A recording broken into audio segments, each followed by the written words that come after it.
I just felt overwhelmed. Emotion, I don't even know what I was feeling, just anxiety and deep sense of being out of control. And then there was a sense of quiet, actually, stillness. There were no birds. The usual sounds that we wake up to, the usual sense of our place was gone, was missing. We were in a kind of alien world that didn't make sense anymore. It was really just almost like a feeling of, we've survived it. How are we going to keep on surviving?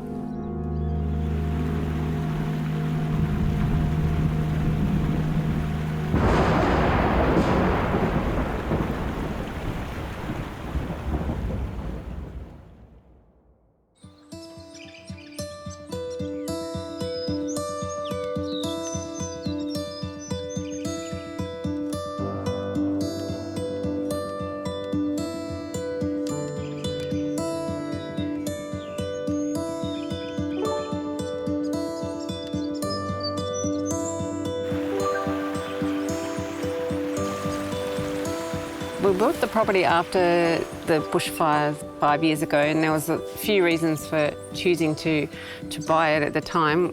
Mainly there's some flat ground here and we don't have any flat land on our either block. We were in a bit of a financial difficult situation, so we chose to let our house out. We'll move here, we've got a truck, we can live here okay, we're fine with being outdoors and it'll be a new adventure.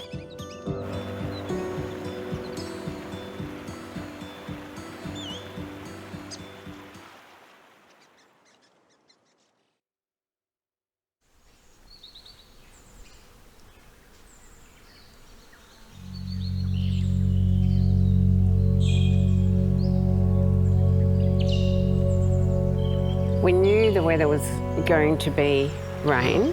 The forecast had said that. But then just after lunch, the weather turned quite fierce. It wasn't any unusual kind of type of rain at that point. By the time we went to sleep, went to bed, it was raining, but it wasn't more than a usual heavy rainfall, really. So we were fast asleep. When we woke up in something different. And the rain was hitting the window. Yeah. And I looked over the other window and it was hitting there as well. It was like coming at us from both directions. Well, never seen that before. Normally it's just the one off and the other one's dry. But so, yeah. You already kind of figured out that it wasn't a usual situation.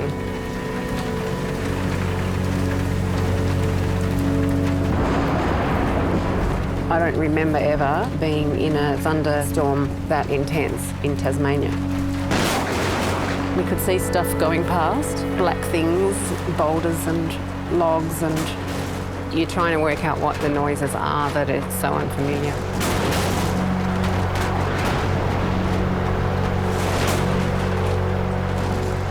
What we were hearing was what affected us the most. yeah, I think so. We didn't know if the dogs were okay or not, so that was in my mind. I was pointing a torch out of the window facing the creek. White water was all the way to the truck. So we figured as long as the truck's not moving, we'd be all right. Just had to wait for daylight. And I saw a fluffy tail suddenly coming out from under the truck. And it was our dog, the bigger dog. He'd got himself loose from in the paddock there and escaped.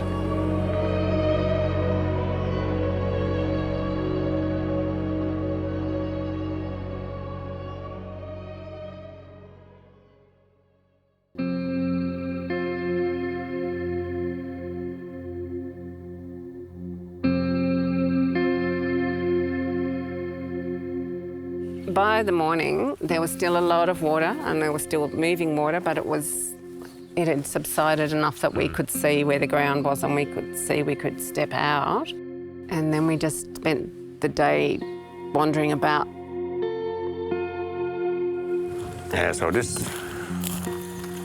couldn't see that the next morning, but by lunchtime we could see the top of it. And there's a little grevillea over there with, it had bright red flowers on it, and I was sure that it had all gone. We couldn't see anything, just the water. And on the second day, I was just looking out from the truck and I could see this little leaf waving above the water with a red flower on it. I went, it's still there. It was so exciting. And I kept looking for the other dog. I kept thinking, I'm going to find him. He must be somewhere, but we just didn't know whether he would be alive or not alive. And you'd see a rock or a log. I kept thinking, is that him? Is that him? You know. A neighbour of ours actually found his body in a tree down the road and recognised him and brought him back to us. So he came home and he's buried up on the hill.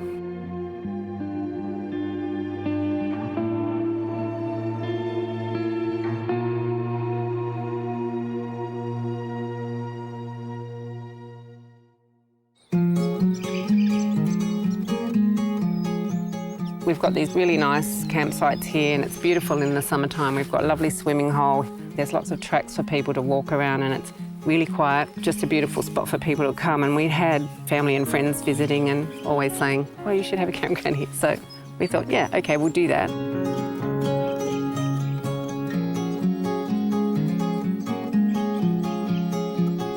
We had our application in to council for having that campground set up. And then the flood came and just basically washed that whole idea washed the whole idea down the creek.